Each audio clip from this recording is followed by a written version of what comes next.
Hi guys, मैं हूं दानी। तो जनाब कैसे हैं आप लोग। टुडे दोस्तों बात करते हैं पाकिस्तान वर्सेस बांग्लादेश। 3 ओडीआई मैचों की सीरीज थी, मैचेस की बांग्लादेश के अंदर और पाकिस्तान का और बांग्लादेश का रात को फाइनल मैच था। डू और डाई का जो जीतता वही सीरीज विन करता। पहले मैच के अबाउट मैंने बात की थी, मैंने कहा था ये मटेरियल ही नहीं है इंटरनेशनल का, ठीक है। उसके बाद दूसरे मैच में मां सदाकत ने बहुत अच्छी परफॉर्मेंस दी, जिसकी बदौलत मतलब हमें ये कहना पड़ा कि वो एक अच्छा ऑलराउंडर है। लेकिन तीसरे मैच में पाकिस्तान टीम का वही हाल रहा कि बहुत क्लोज आकर हार गई। अब मैं मैच पर एनालिसिस करूं तो सबसे पहले मैं बॉलिंग पर बात करूंगा कि हमारी बॉलिंग किसी खाते की बॉलिंग नहीं है ओडीआई में। उसकी रीज़न ये है कि मेरिट सिलेक्शन ही नहीं है, जो कि मैं पहले दिन से कहता आ रहा हूँ।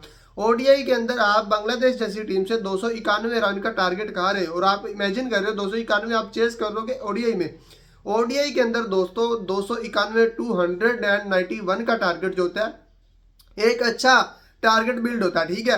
तो अगर आप चेज करने चाहते हैं बॉलिंग पिच पर 200 प्लस 90 200 प्लस एंड 80 70, तो ये एक अच्छा टारगेट सेट हो जाता है, चाहे आपको बांग्लादेश की टीम दे, चाहे आपको श्रीलंका की टीम या कोई भी टीम दे। लेकिन हालत हमारी टीम की ये हो चुकी है कि ना ही ये श्रीलंका से जीत पाते हैं, मतलब मुकाबला नहीं कर पाते, ना ये बांग्लादेश से आजकल जीत पा रहे हैं, ना ये मतलब यूएसए नमीबिया कोई इवेंट हो जाता है तो जिम्बाब्वे, इन टीमों के अगेंस्ट भी स्ट्रगल करते नजर आते हैं बॉलिंग में, बैटिंग में। कल के मैच में मैं बताऊं आपको और पहले मैच में भी बताऊं आपको, आप अगर गेम को डीपली एनालिसिस करें तो आपने ये चीज नोटिस की होगी कि ये डर डर के खेल रहे थे, ये डर रहे थे कल। हालांकि कमेंटेटर कह रहे थे कि पुअर रनिंग, मतलब ये डर रहे थे, रन लेने से डर रहे थे। इनके अंदर इतना डर बैठा हुआ था उनके होम ग्राउंड में जाके खेलने का, इनकी हालत पतली हुई थी, ठीक है। सबसे बड़ी बात, पहली बात तो मेरिट सिलेक्शन ही है। उससे बड़ी बात जो हर मैच में ये करती है, हर मैच में इनसे होता है, इनके बस भी की नहीं है भाई। डर बैठते ना इनके अंदर, ठीक है। प्रेशर ले लेना, इतना प्रेशर ले लेते हैं इनकी टांगे कांपने लगती हैं। इतनी ये मतलब इतना ये डरपोक, पता नहीं किस चीज का ये डर लेके खेलते हैं। उसके बाद में अगर मैच की मैं बॉलिंग की बात कर रहा था तो बॉलिंग देखे, जब ये स्क्वाड का ऐलान हुआ था ना तो मैंने तब कहा था कि हारिस रऊफ की सॉरी टू से नई जगह बनती, ना ओडीआई में ना टी20 में। अब ये इस चीज का आपको द्राक तब होगा जब वो कम से कम हमें जो है ना 1 साल 2 साल मैचेस सीरीज हरवा कर, आईसीसी इवेंट से कुटापा परवा कर बाहर निकाल कर, जब बेड़ा गर्क कर देगा टीम को, 2-3 साल और पीछे बैक ले जाएगा, तब हमें अदराक होगा कि यार ये तो हमें आज तक जितवा ही नहीं रहा। तब हम सोचेंगे, इस पर बात करेंगे, इसको ड्रॉप करें नहीं करें। तब वो बंदा फिर आके फिर जो एटीट्यूड दिखाएगा, मुझे ड्रॉप क्यों किया जैसे रिजवान कर रहा है, ठीक है। और शाहीन शाह अफरीदी साहब के बारे में मैंने आपको बताया था दोस्तों कि शाहीन शाह अफरीदी के बस की आप नहीं रही है, ठीक है। अगर वो एक आधे मैच में दे जाता ना परफॉर्मेंस, उस परफॉर्मेंस की बेस पर जो है ना अपनी कंट्री के कॉम्प्रोमाइज ना किया करे। मुझे उन लोगों से सख्त जो है ना इख्तिलाफ है जो शाहीन शाह अफरीदी की किसी भी इवेंट में नाकामी पर तो बात नहीं करते, ठीक है। प्रेशर वाले बड़े मैच पर तो जो वो उसकी नाकामी होती है, मैच लूजर बनता है, उस पर बात नहीं करते, ठीक है। जब भी कोई सीरीज ऐसी आती है, होम ग्राउंड की सीरीज आती है या इस तरह का कोई लोकल मैच आता है, कोई छोटा मैच आता है, उसमें भी उसके 10 में से 1-2 मैचेस की जो परफॉर्मेंस है उसको उठा कर बरा चढ़ा कर पेश करेंगे, रील्स बनाकर दिखाएंगे लोगों को। जी ईगल जैसा तो बॉलर ही नहीं है। तो मैं आपको एक बात बताऊं, आज अगर इंडियन टीम आसमानों पे खड़ी है और आप अभी तक रेंग रहे हैं नीचे, इसकी सबसे बड़ी रीजन पता क्या है? उनकी जनता जो है ना वो कंप्रोमाइज नहीं करती। बुमराह कितना बड़ा बॉलर है, मैं आपको बता दूं, लिख के दे देता हूं इस चीज की, मेरे से कुछ शर्त लगा ले 1-1 लाख की। आप बुमराह को देखें, रोहित शर्मा को देखें, विराट कोहली को देखें, कितने बड़े प्लेयर है। ये टोटली पूरा साल चल रहा है अभी ओडीआई सीरीज, मतलब अभी तकरीबन कुछ मंथ रह गए हैं, 2027 में ओडीआई वर्ल्ड कप है। 2027 के वर्ल्ड कप से पहले ये तीनों बड़े उनके मैच विनर है, तीनों ही मैच बड़े बड़े उनके सीनियर प्लेयर है ना, रोहित शर्मा, विराट कोहली एंड बुमराह। ये तीनों ओडीआई वर्ल्ड कप स्टार्ट होने से पहले आउटस्टैंडिंग परफॉर्मेंस में, बैटिंग में, बॉलिंग में, टीम को कोई मैच ना हारने दे, सीरीज विन करवाएं। इनकी टीम जो है ना इनको आसमानों पे ले जाएगी, ठीक है। इनकी तारीफ करेगी जनता, इंडियन जनता बहुत तारीफ करेगी, इनको बहुत रिस्पेक्ट देगी। लेकिन यही 3 प्लेयर, रोहित शर्मा, विराट कोहली एंड जसप्रीत बुमराह, 2027 के वर्ल्ड कप में अगर परफॉर्मेंस नहीं देते, अगर 2 से 3 मैच इनको हरा देते हैं, इंपॉर्टेंट मैच, इनको इनकी वजह से ये 2027 का वर्ल्ड कप फाइनल ना खेल पाए इंडिया वाले, तो फिर आप देखिएगा ये कितने बड़े नाम है, इनकी जनता इनका हाल क्या करती है। और ये चीज मैंने देखी हुई है, इंडियन आवाम जो है ना वो बर्दाश्त नहीं करती, वो कंट्री पर कंप्रोमाइज नहीं करती। सचिन तेंदुलकर, मतलब सचिन तेंदुलकर, रोहित शर्मा, विराट कोहली, जितने भी यार इनके लेजेंड है, जितने भी इनके प्लेयर रिसेंटली खेल रहे हैं या खेल के जा चुके हैं, गौतम गंभीर, हरभजन सिंह, जितने भी हैं, सहवाग है, जो भी है यार, अगर कोई भी इनका बड़ा प्लेयर बड़े मैच में पाकिस्तान के खिलाफ परफॉर्म नहीं करता, ठीक है, उसके बाद कोई फाइनल में इनको नहीं लेके जाता, फाइनल में तक परफॉर्म नहीं करता, किसी भी आईसीसी इवेंट में इनको मैच हरवाता है, तो आप देखिएगा उसका ये हशर क्या करते हैं। ये जरा भी बर्दाश्त नहीं करते इंडियन अवाम, जरा भी एक टके की इज्जत नहीं करती इस प्लेयर की, चाहे वो कितना भी बड़ा प्लेयर है, घर का प्लेयर होगा यार। यही फर्क है आप में और हम में। आप लोग जो है ना ईगल ईगल करते रहते हैं सिर्फ लोकल मैचेस की परफॉर्मेंस उठाकर, और मैंने दूसरे मैच के बाद भी तारीफ नहीं थी की। ओवरऑल देखिए ना यार, ओवरऑल आप क्यों नहीं देखते? आपको दूसरे मैच की बढ़िया, जो दूसरे मैच में शहीन शाह अफरीदी ने 2-3 विकेट लेके उनको आंखें दिखा दी, ठीक है, उस परफॉर्मेंस के बलबूते पर, उस बेस पर हम सीरीज हार गए। आपको वो नजर आ रही है, आप तारीफों के पुल बांध रहे हैं, उसकी जगह पक्की हो गई, वर्ल्ड कप का कैप्टन बन गया। उस बलबूते पर, उस एक मैच की सीरीज की अच्छी परफॉर्मेंस के बलबूते पर हम उसको 2027 का वर्ल्ड कप थमा दें, जिस बंदे ने हमें 3-4 साल पहले वर्ल्ड कप हराए। तो मैं ना 100 में से 90% भी राजी नहीं हूँ शहीन शाह अफरीदी ना ओडीआई की बॉलिंग, ओडीआई में बॉलिंग करे एज ए बॉलर, और ना ही कैप्टन बने। खुद दिमाग से सोचिए कि जो बॉलर आपका बिग मैच खेलने जाता है, गोरे उसको निकाल के बाहर बैठा देता है, जो इंजर्ड है, जो T20 में 4 ओवर प्रॉपर सही तरीके से नहीं करवा सकता अच्छी इकोनॉमी के साथ, आप उसको ओडीआई का कैप्टन विद बॉलर कैसे भेज सकते हैं यार? अपनी क्रिकेट का तो बेरागर का आप खुद कर रहे हैं।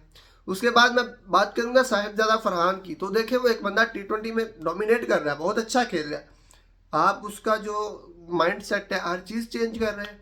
अब जितनी भी बड़ी टीम हैं देखें, उनके जो T20 के स्क्वाड है, बैटर हैं, वो अलग है, ओडीआई के बैटर अलग है। आप इंडिया के देख लीजिए, अभी देखिएगा साहिबजादा फरहान डोमिनेट कर रहा है सर T20 में, most run in the world cup, वो भी बॉलिंग पिच पर। श्रीलंका में उसने सारे मैचेस खेले, आप उसको ओडीआई में खिला के उसका जो कंफ्यूजन डाल के उसका बेरागर करने की पूरी तैयारी कर रहे हैं। वो भले कह रहा है, प्लेयर तो नहीं कहता कि मुझे ओडीआई की ऑफर मैं नहीं खेलूंगा। वो विराट कोहली था जो एक मतलब फॉर्मेट में जो है कर रहा है फोकस, ठीक है। रोहित शर्मा था जिन्होंने T20 से अलविदा मतलब अलग हो गए, ओडीआई में आके, और ओडीआई में पूरी फोकस कर रहे हैं, और ओडीआई में अब उनकी परफॉर्मेंस देखिएगा, एक जो फॉर्मेट रहता है माइंड में। साहिबजादा फरहान अच्छी परफॉर्मेंस दे रहा था, आपने उसको घसीट लाए ओडीआई में भी, ठीक है, T20 में अच्छी परफॉर्मेंस दे रहा था, आप ओडीआई में घसीट लाए। और बाबर जो ओडीआई का बेहतरीन बैट्समैन था, जिसके अबाउट पूरी जनता कलपती रही कि इसको T20 से निकालो, उसको T20 खिला दिया, अब ओडीआई से उसको निकाल दिया। पता नहीं यार क्या सिलेक्शन कमेटी चल रही है, मैं तो हैरान हूँ, दंग हूँ यार। हारिस रऊफ, शहीन शाह अफरीदी, मोहम्मद रिजवान, ये चेहरे हमारी कब जान छोड़ेंगे यार?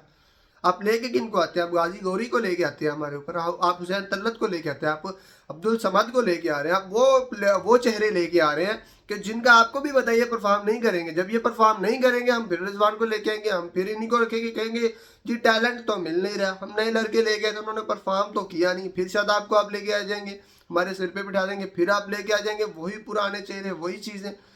जी इनसे अच्छा तो कोई खेलता नहीं है। आप हसीबुल्ला को क्यों नहीं लेके आते? आप बॉलिंग में मीर हमजा किधर है? उसके बारे में मैं कहता हूँ आपको क्या जवाबदेही नहीं देनी पड़ेगी। आप एक ऐसी सीट पे बैठे हुए हैं सिलेक्शन पर, जहाँ पे आपने मेरिट पर सिलेक्शन करनी है। आप ईमानदारी से बताएं, दिल पे हाथ रख के, क्या मीर हमजा जो है हारिस रऊफ से मारा बॉलर है? सलमान मिर्जा से, शहीन शाह अफरीदी से, वसीम जूनियर से, इनसे मारा बॉलर है? बहुत तगड़ा बॉलर है मीर हमजा। आप उसकी out swing in swing check तो करें, उनकी गेंद, उसको थोड़ा सा यूटिलाइज करके टीम में लेके आए, गारंटेड कि वो शहीन शाह अफरीदी से भी अच्छी बॉलिंग करे। बट नज़र ही नहीं आ रहा। खुरम शहजाद किधर है? कोई चक्कर नहीं है।